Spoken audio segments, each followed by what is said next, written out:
만남을 가집니다. 그리고 2년 전 스테판 커리를 비롯해 이제까지 여러 유명 선수들도 한국을 방문해 왔었는데 올해에는 슈퍼스타 러셀 웨스트브룩이 찾아와서 큰 화제가 되었는데요. 그는 팬들과 함께 경기하는 것은 물론이고 토크쇼에서 여러 이야기를 하면서 어떤 나라에서든 토크쇼 자리에서 농구 관련된 걱정거리 질문을 받게 된다면 웨스트브룩은 항상 와이낫을 외치며 왜 난 안 돼? 나도 할 수 있어! 라는 마음가짐을 팬들에게 심어주곤 했습니다.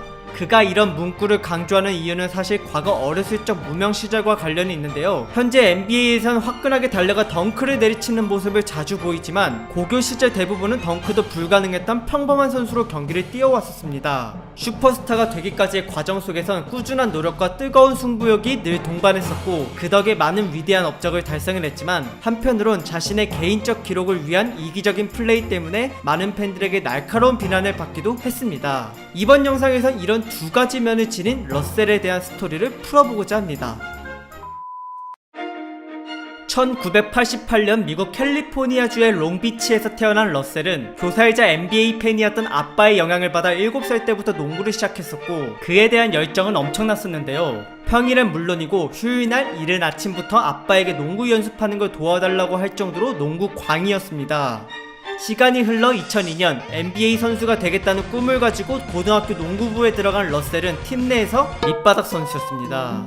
키는 고작 1m 73밖에 되질 않았고 덩크를 하기엔 점프력이 매우 부족했으며 그 외의 여러가지 스킬과 운동 능력도 그저 평범한 1학년이었습니다. 그러나 이런 러셀에게 늘 용기를 불어넣어주고 같이 명문 UCLA 대학에 진학하는 걸 목표로 삼자던 절친이 한 명 있었는데 그의 이름은 켈시 발스 3세. 어릴 적부터 동네 친구였었던 켈시는 러셀과 반대로 2m가 넘는 키를 갖고 있었고 유명 대학의 스카우터들이 점 찍어 놓을 정도로 농구를 잘했는데요. 그에 반면에 러셀은 대학은커녕 팀 내 입지도 못 잡던 선수였는데 그럼에도 불구하고 켈시가 항상 포기하지 말라고 하며 꾸준히 연습을 도와줬습니다.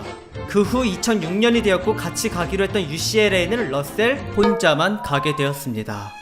그 이유는 2004년 고2 때 켈시가 죽었기 때문인데요. 그는 경기 도중 심장 비대증으로 인한 호흡곤란으로 세상을 떠나버렸고 러셀은 평생을 같이 농구하자고 했던 친구를 잃은 탓에 충격과 슬픔 속에서 한동안 헤어나오지 못했다고 합니다. 하지만 러셀은 이내 마음을 추스르고 먼저 떠난 친구와의 약속을 지키고자 농구에 집중함과 동시에 슛과 신체 강화 훈련을 더 고강도로 꾸준히 하였고 거기에 기적적으로 졸업반이 시작하기 직전 키가 191cm까지 훌쩍 커버렸습니다. 부모님 평균 키가 175cm도 안 되는 걸 감안했을 땐 이건 하늘에 있던 켈시가 키를 좀 나눠준 것 같네요. 이젠 덩크도 가능해진 러셀은 친구의 목까지 최선을 다해 마지막 0506 시즌을 뛰었고 평균 25.1득점, 8.7 리바, 3.1 스틸, 2.3 어시스트를 기록하면서 고교리그 25승 4패의 주역이 되었습니다. 늦게 포텐이 터지는 바람에 비록 전국 고등학생 중에서 137등이라는 평가를 받았지만 UCLA에 진학을 성공함으로써 오랜 친구와의 약속을 이루어냈고 그 이후로 러셀은 KB3라는 친구 이름이 새겨진 밴드를 차고 늘 경기를 같이 뛰었습니다.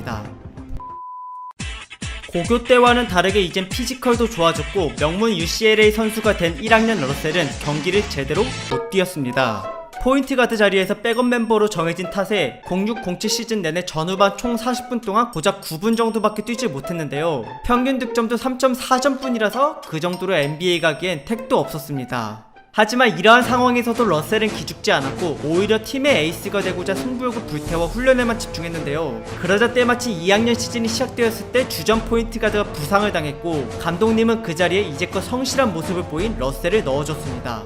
뜻밖의 기회를 잡은 그는 작년과 완전 반대의 활약을 펼쳤고 평균 12.7득점에 4.3 어시스트 기록과 함께 팀을 전체대학 토너먼트에서 4강까지 올려놓는 대단한 성과를 냈습니다. 비록 여기서 최고 유망주 데릭 로즈가 속한 팀에게 패배했지만 나름대로 최고의 시즌을 보낸 것이었고 그 결과 2008 NBA 드래프트에서 4순위로 뽑히는 쾌거를 이루어냈습니다. 러셀을 뽑은 팀에는 1년차 유망주 케빈 듀란트가 있었는데요. 팀은 러셀이 들어온 지 얼마 지나지 않아 연고지를 옮김으로써 오클라호마 시티 썬더로 탈바꿈했고 그 둘은 앞으로 새로운 팀에 초석을 쌓는데 큰 기여를 하게 됩니다. 폭발적인 스피드와 거기에 이어서 점프 후 빠르게 내려꽂는 러셀의 덩크는 베테랑 선수들을 놀라게 할 정도로 짜릿했는데요. 거기에 케빈 듀란트와의 환상적인 콤비 플레이는 오클 팬들에게 앞으로의 희망과 즐거움을 더해줬습니다. 08-09 시즌은 평균 15.3득점과 5.3 어시스트로 준수하게 활약을 했지만 23승 59패 서부 13위의 형편없는 팀 성적을 내고 말았습니다. 그러나 그 다음 시즌부터 팀의 수준이 확 달라졌는데 2009 드래프트에서의 3순위 제임스 하든과 해외에서 뛰다가 24순위로 뽑힌 세르지 이바카가 새로 들어온 것입니다. 이렇게 21살 이하의 최고의 유망주 4명이 모인 오클은 갑자기 NBA를 휩쓸고 다녔고 그 결과 러셀은 50승 32패로 플레이오프에 처음 진출하게 되었습니다. 챔피언을 두고 최강팀끼리의 치열한 대결이 기다리고 있었지만 러셀은 두렵지 않았으며 듀란트는 이미 정규 시즌 득점왕을 달성한 상태라서 오클 팬들은 큰 기대를 걸고 있었습니다. 하지만 상대는 레전드 코비 브라이언트가 있던 LA 레이커스. 이미 그들은 전년도에 우승을 했었던지라 이제 플레이오프 첫 경험이었던 4인방에게는 너무나도 벅찬 상대였고 결국 탈락하고 말았습니다. 그 후 러셀은 인터뷰에서 이대로 멈추지 않고 계속 나아갈 것이라며 강한 승부욕이 내포된 말을 하였고 다음 시즌을 위해 팀원들과 훈련을 더 강하게 하였는데요. 그 결과 10-11 시즌 때 평균 21.9득점, 8.2 어시스트로 엄청난 기량 발전을 이루어냈고 처음 올스타에 뽑힘으로써 리그 정상급의 포인트 가드로 올라서게 되었습니다. 게다가 55승 27패로 리그 4위에 오름으로써 이젠 더 이상 유망주 팀이 아닌 강팀으로 변모하였고 또다시 2연속 득점왕이 된 듀란트와 함께 4명이서 플레이오프로 뛰어들었으며 이번에는 두 번째라서 그런지 1라운드와 2라운드를 모두 이기고 서부 컨퍼런스 파이널까지 올라왔습니다. 그러고 나서 만난 상대는 댈러스 매버릭스. 여기 핵심 선수들은 대부분 나이가 30을 훌쩍 넘은 상태였는데요. 그에 반면에 돌도 씹어먹을 정도로 젊은 피가 끓고 있었던 4인방은 과감히 저들에게 도전장을 내밀었고 초반에 1대1로 접전을 펼치며 치열하게 싸운 결과 4대1로 광탈당하고 말았습니다. 당시 댈러스에는 32살의 덕 노비츠키 선수가 있었으며 그는 팀을 이끌고 결국 시즌 우승을 차지하기까지 했는데 아무래도 댈러스 팀의 베테랑 선수들을 이기기엔 젊은 패기만으로 턱없이 부족했습니다. 하지만 계속해서 발전된 모습을 보인 오클 4인방에게 댈러스 감독은 곧 너희들의 시대가 올 것이라며 칭찬을 했는데요. 정말로 그들은 그 다음 11-12 시즌 때 팀을 서부 2위에 올려놨을 정도로 어마무시한 활약을 보였고 러셀은 평균 23.6득점을 기록하며 또 한 번의 기량 발전을, 듀란트는 3시즌 연속 득점왕, 제임스 하든은 NBA 전체 벤치 멤버 중 가장 최고의 활약을 펼친 덕에 식스맨상을 수상, 세르지 이바카는 최고의 수비를 보이며 블락왕을 차지했습니다. 이제는 돌이 아닌 NBA를 씹어먹는 팀이 되었으며 진짜로 서부 최강팀들을 1, 2, 3라운드 차례대로 가볍게 쓰러뜨린 뒤 서부의 왕이 되었고 이제는 동부 왕과의 NBA 파이널 무대에서 이기기만 한다면 러셀은 데뷔 4년차에 우승 반지를 얻게 되는 것이었습니다. 그러나 상대팀은 작년에 우승을 놓친 탓에 단단히 화가 난 르브론 제임스의 마이애미 히트였는데요. 러셀이 한 경기에 43득점을 폭발시켰음에도 불구하고 당시 최고 전성기를 누리고 있던 르브론에게 거짓말처럼 4연패로 썰리고 말았습니다. 몇 년간 치열한 경쟁을 뚫고 서부의 챔피언이 되었지만 결국 르브론 우승 드라마의 조연 배우에 지나지 않았던 오클 4인방은 매우 분하고 허무했습니다. 하지만 팀원의 마음을 잡아주는 것이 리더의 역할. 러셀은 지금 이 기분을 잊지 말자며 다독였고 기자회견에서는 우리는 더 나은 팀이 되어 반드시 우승을 차지하러 오겠다라며 4명을 대표해 오클라호마 팀의 굳은 의지를 보여주었습니다. 그러고 나서 4년 뒤 오클라호마는 러셀 혼자 남게 되었고 그동안 단 한 번도 최종 파이널에 올라가 보지 못했습니다. 르브론에게 패배한 뒤 그 다음 시즌이 되자마자 제임스 하든은 휴스턴으로 트레이드 되었고 16-17 시즌엔 이바카와 듀란트가 각자 올랜도 매직과 골든 스테이트 워리어스로 떠났는데요. 안 그래도 러셀은 혼자 남아서 서글픈데 나중에 듀란트가 이전 오클팀 선수들에 대한 비하 발언을 SNS를 통해 한 것이 밝혀지면서 그동안의 우정이 싹 다 날아가 버리고 말았습니다. 다른 유망한 선수들이 새로 들어왔다곤 하지만 실질적으로는 가장 좋은 실력과 파워를 겸비한 선수는 러셀뿐. 어쨌든 이제부터는 혼자서 큰 부담감을 짊어진 채 팀을 이끌어야 했고 그렇게 맞이한 16-17 시즌은 러셀에게 최고의 전성기를 안겨주었습니다. 한번 달리기 시작하면 폭주 기관차가 되어 속도만으로도 상대편을 제칠 정도로 엄청 빨랐고 그 위력은 속공 찬스 때 배가 되었습니다. 러셀이 주로 하는 플레이는 혼자 공을 몰고 적진까지 뚫고 들어가서 자신에게 시야를 집중하게 하고 그 틈을 타서 빈 공간에 동료에게 패스하거나 스스로 돌파 후 득점을 내는 것이었는데 만약 자신있게 뛰어올라서 덩크를 내려꽂기라도 한다면 경기장은 관중들의 함성으로 가득 찼습니다. 그의 득점 범위는 골밑에서만 한정되지 않았는데요. 만약 수비수가 돌파를 막으려고 조금 더 뒤에서 자리를 잡으려 한다면 거기서 생겨난 빈틈을 이용해 곧바로 미들슛을 쐈고, 게다가 3점까지도 어렵지 않게 성공시킬 수 있었기에 러셀은 공격에서 드리블이면 드리블, 슛이면 슛, 패스면 패스, 맞는 그 자체였습니다. 그리고 수비 같은 경우 리바운드를 많이 잡아냈었는데 이는 한 경기 평균 10개 이상을 기록할 정도였으며, 키 작은 가드가 이렇게 할 수 있다는 건 NBA 역사상 몇 안 되는 희귀한 케이스였습니다.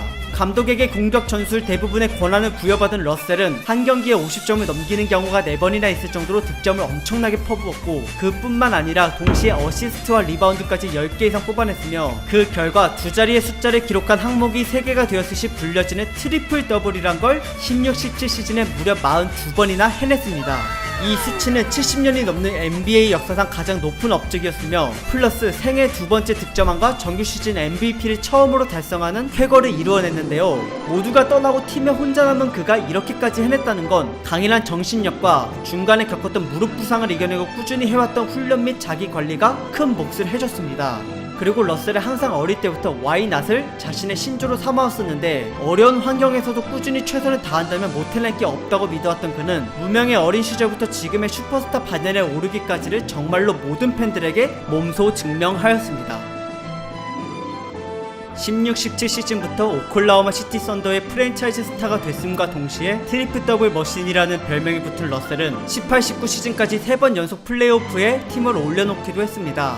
하지만 이들 모두 1라운드에서 압도적으로 패배해 탈락하고 말았는데요. 그 원인은 아이러니하게도 팀의 1등 공신인 러셀에게 대부분이 있었습니다. 물론 3년 동안 새로 합류했던 몇몇 다른 팀원들도 문제가 있었지만, 공을 가장 많이 소유하고 자신만의 플레이 스타일에 팀원들이 맞춰주도록 분위기를 유도한 러셀의 책임이 더 컸습니다. 최상급의 피지컬을 앞세운 속공과 저돌적인 돌파가 주특기이긴 하지만, 그러한 닭돌 플레이가 꾸준하다 보니 이제는 단순 무식한 경기 운영으로 비춰지게 되었고, 만일 수비에 가로막혀 공격이 여의치 않게 된다면 그 자리에서 패스를 서툴게 주거나 스스로 무리하게 미들슛을 던져 턴오버를 유발하곤 했습니다. 물론 17-18 그리고 18-19 시즌 동안 어시스트 왕을 할 정도로 패스 시야가 좋긴 했지만, 이는 정규 시즌에 국한된 것이었고 최강자들이 득실거리는 플레이오프에선 제대로 통하질 않았습니다. 거기에 혼자서 볼을 만지는 시간이 가장 많다 보니 다른 선수들이 기회를 온전히 잡기가 쉽지 않았으며, 스스로 해결해왔던 러셀의 슛은 점점 성공률이 떨어지고 기복이 심해졌습니다. 특히 3점 슛이 30%도 못 찍을 정도로 형편없었는데, 오죽하면 수비수가 러셀에게 일부러 붙지 않을 정도였습니다. 게다가 공격 스타일상 골밑에서 상대 빅맨과의 충돌이 많아 자유투를 많이 얻어내긴 하는데, 정작 그 성공률은 65%였고 초창기 80%를 넘겼던 시절을 생각하면 팬들은 그저 답답한 심정뿐이었습니다. 그리고 가장 비난을 받는 요소는 그의 꺾이지 않는 슛 고집과 기록에 대한 집착이었는데요. 트리플 더블 기록은 여전히 NBA 선수들 중 으뜸이었지만, 이는 사실 경기 중 100% 자연스레 나온 것이 아니었으며, 나머지 팀원들이 러셀에게 일부러 기록을 몰아주었다고 볼 수 있습니다. 동료 선수들은 자신이 잡을 수 있는 리바운드임에도 불구하고 러셀이 가까이 있다면 그에게 그냥 넘겨주거나, 그저 상대 선수들이 못 잡게 몸으로 막기만 하고 재빨리 속공하러 갈 뿐이었습니다. 어시스트 같은 경우엔 러셀이 돌파하는 동안 팀원들은 빈 공간을 찾아 들어가고 그에게 패스받고 슛을 성공시킴으로써 자연스레 기록이 올라가곤 했는데, 어쩔 땐 러셀이 혼자서 마무리해도 되는 상황임에도 불구하고 굳이 어시스트 올리겠다며 쓸데없이 무리한 패스를 주는 바람에 흐름을 망치는 경우가 종종 있었습니다. 이렇게 팀 승리에 집중하기보단 자신의 득점, 어시스트, 리바운드에만 집착하는 바람에 트리플 더블은 달성했을지 몰라도 정작 중요한 플레이오프 경기를 말아먹는 게 더 많았습니다. 그런데 하필 러셀이 새롭게 시작한 이번 시즌 때 휴스턴으로 건너가 과거의 동료였던 제임스 하든과 함께하게 되었는데요. 하든도 볼 소유 시간이 많기로 유명한 탓에 팬들은 둘의 조합에 대한 엄청난 걱정을 하게 되었습니다. 처음 언급했던 대로 러셀은 대단한 슈퍼스타이지만 한편으론 욕을 많이 얻어먹는 고집불통 선수이기도 합니다. 그러나 어릴 때 자신과 함께하지 못한 친구와의 슬픈 추억 때문인지 그는 동료 선수들과의 인연을 중요시하고 경기장 밖에선 항상 친절하게 대하며 꾸준한 자기 관리 및 승부욕 등 팀 리더로서의 좋은 모습을 많이 보여왔는데요. 사생활 관련돼선 전혀 단 한 번의 문제도 일으키지 않았으며 팬 서비스까지 좋아 자신이 신던 농구화를 어린이 관중에게 선물해줄 정도였습니다. 거기에 더 나아가 올스타전 MVP로 받은 자동차 2대를 가난한 가정에 기부한 적도 있었고, 할 수 있다라는 슬로건을 내건 와이낫 재단을 창설해 오클라호마 주의 전체 지역에 많은 어린이 도서관을 설립하는 등 지역사회를 위해 많은 공헌도 하였습니다. 심지어 2013년엔 토네이도가 휩쓸고 간 지역을 방문해 목발을 짚고 건물 돌무더기를 지나서 피해자들에게 위로를 건네준 적이 있었는데, 당시 러셀은 선수 생활에 지장이 갈 정도의 심한 무릎 부상을 당한 지 불과 한 달도 되지 않은 상태였습니다. 그가 이렇게까지 선행을 하는 이유는 자신이 사람들에게 영향력을 끼칠 수 있다는 것 자체를 행운이자 축복으로 여기고 있기 때문이라 하는데요. 과도한 기록 욕심으로 인해 경기를 망치는 것만 빼고 그 외에는 제 입장에서 모두 마음에 드는 매력적인 선수라 생각합니다. 네, 준비한 영상은 여기까지고 시청해주셔서 감사드립니다.